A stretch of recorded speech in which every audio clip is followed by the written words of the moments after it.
प्रिय विद्यार्थियों, कैसे हैं आप लोग। आज की इस वीडियो में हम क्लास 12 केमिस्ट्री चैप्टर 2 वैद्युत रसायन चैप्टर का बहुत ही इंपॉर्टेंट टॉपिक को पढ़ने वाले हैं। दोस्तों, आज की इस वीडियो में पढ़ेंगे कि कोलराउस का नियम क्या होता है और इसके अनुप्रयोग क्या होते हैं। तो आज की वीडियो में हम 4 नंबर कन्फर्म करने वाले हैं। जो कोलराउस का नियम होता है 4 नंबर में हर साल बोर्ड एग्जाम में पूछा जाता है।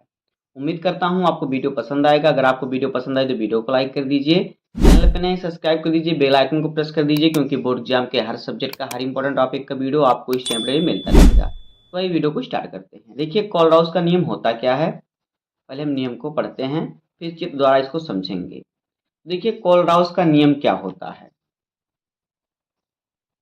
देखिए, कह रहा है कि अनंत तनुता पर किसी विद्युत अपघट्ट की जो मोलर चालकता होती है, कहाँ पर, अनंत तनुता पर, अनंत तनुता पर विद्युत अपघट्ट की मोलर चालकता उसके धन आयनों और ऋण आयनों की सीमांत मोलर आयनिक चालकताओं के योग के बराबर होती है।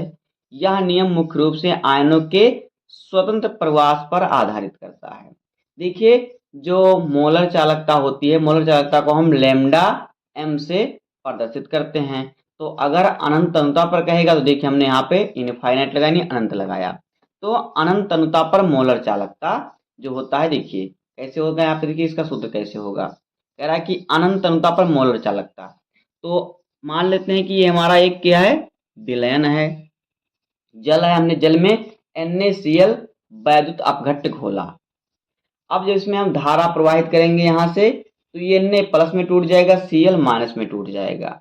तो Na प्लस हमने घोला, इसमें धारा प्रवाहित हुआ, तो Na प्लस में टूटा, Cl माइनस में टूटा।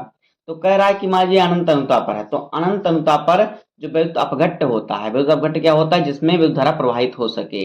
तो अनंत तनुता पर वैद्युत अपघट्ट पदार्थ किसी चीज में घोला जाए, तो जो उसके धन आयनों और ऋण आयनों की जो चालकता होगी वो उसकी मोलर चालकता के योग के बराबर होगी। यही होता है कोलराउस का नियम। तो देखिए हमारा Na जो है धन आयन में टूट गया, Na प्लस, और Cl ऋण आयन में यानी Cl माइनस में टूट गया।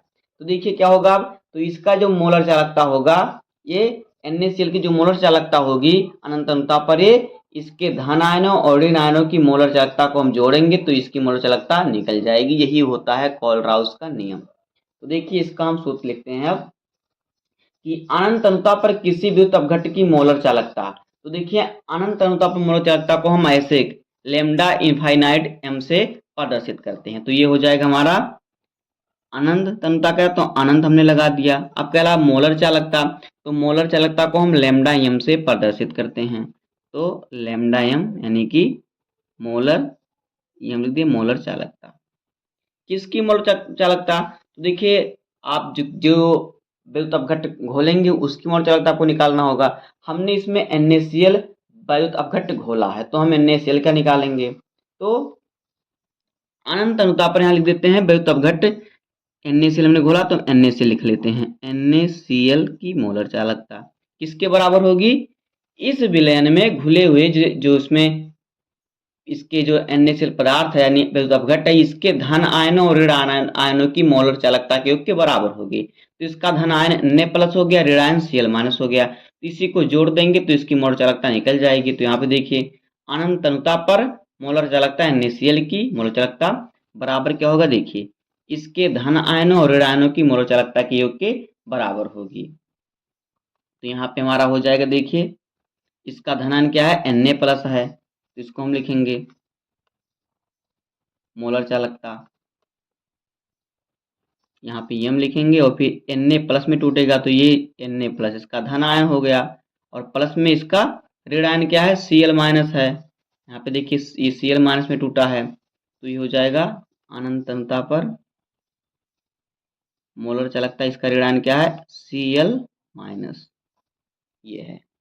तो ये होता है कोलराउस के नियम का सूत्र, कि अनंत तनुता पर किसी विद्युत अपघट्ट की मोलर चालकता, जिसे हम लैम्डा इनफाइनाइट m से प्रदर्शित करते हैं। अनंत तो हमने अनंत लगाया है, और फिर विद्युत अपघट्ट की मोलर चालकता को हम लैम्डा m से प्रदर्शित करते हैं, तो हमने लैम्डा m लगाया।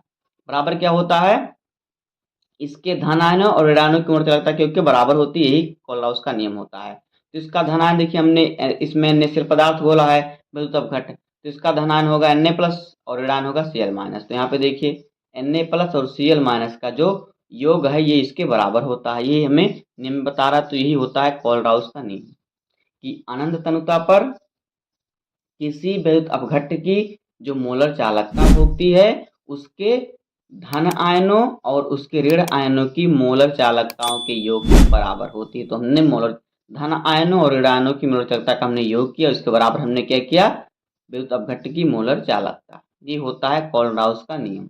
देखिए, अगर आप मान लेते हैं कि आप कोई और इसमें विद्युत अपघट्ट घोल रहे हैं, जैसे कि आप H2SO4 घोल रहे हैं, तो देखिए आप क्या करेंगे, देखिए जो आप यहाँ पे H2SO4 लिखेंगे और यहाँ पर जो आपका धन आयन होगा उसको लिखेंगे, जो ऋण आयन होगा यहाँ पे लिखेंगे। तो इसी प्रकार से आप किसी भी पदार्थ का आप निकाल सकते हैं मोलर चालकता कोलराउस के नियम के अनुसार।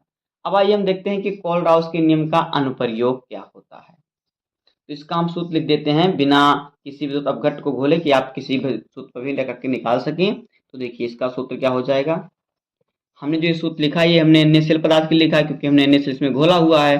तो अगर आप कोई पदार्थ घोलेंगे, देखिए क्या करेंगे आप, तो यहाँ पे आप लिख देंगे लैम्डा इनफाइनाइट एम, यानी कि अनंत अनुता पर मोलर चालकता किसकी, हमने कोई पदार्थ भी नहीं घोला, जो हमने घोला था इसका लिख दिया। तो आप जो पदार्थ घोलेंगे यहाँ पे कोष्टक में उस पदार्थ को लिख देंगे विद्युत अपघट्ट को, और बराबर में लैम्डा इनफाइनाइट मोलर चालकता किसकी, धन आयन की, तो यहाँ पे धन लिख देंगे, और प्लस में मोलर चालकता ऋण आयन की, तो यहाँ पे ऋण लिख देंगे। तो देखिए आप जो विद्युत अपघट्ट खोलेंगे उसको यहाँ पे लिखेंगे, उसके धन आयन को यहाँ पे लिखेंगे, ऋण आयन को यहाँ पे लिखेंगे। इस प्रकार से जो होता है कोलराउस का नियम होता है। अब आइए देखते हैं कोलराउस के नियम के अनुप्रयोग क्या है। तो देखिए कोलराउस के नियम का अनुप्रयोग क्या है। तो देखिए कोलराउस के नियम का अनुप्रयोग क्या होता है, यहाँ पे देखते हैं हम। बहुत ही सरल तरीका है। देखिए पहला क्या है, पहला है दुर्बल विद्युत अपघट्टों की मोलर चालकता। जो दुर्बल विद्युत अपघट्ट होते हैं उसकी मोलर चालकता ज्ञात करने में कोलराउस के नियम का उपयोग किया जाता है। इस नियम का उपयोग करके एसिटिक अम्ल यानी कि CH3COOH, जैसे कि ये क्या है, दुर्बल विद्युत अपघट्ट है। तो इस प्रकार से जितने भी दुर्बल विद्युत अपघट्ट हैं उनकी अनंत अनुता पर मोलर चालकता हम ज्ञात कर सकते हैं कोलराउस का नियम लगाकर। दूसरा देखिए क्या है, दूसरा है वियोजन की कोटि ज्ञात करने में। तो देखिए वियोजन की कोटि ज्ञात करने में हम कैसे कोलराउस के नियम का प्रयोग कर सकते हैं।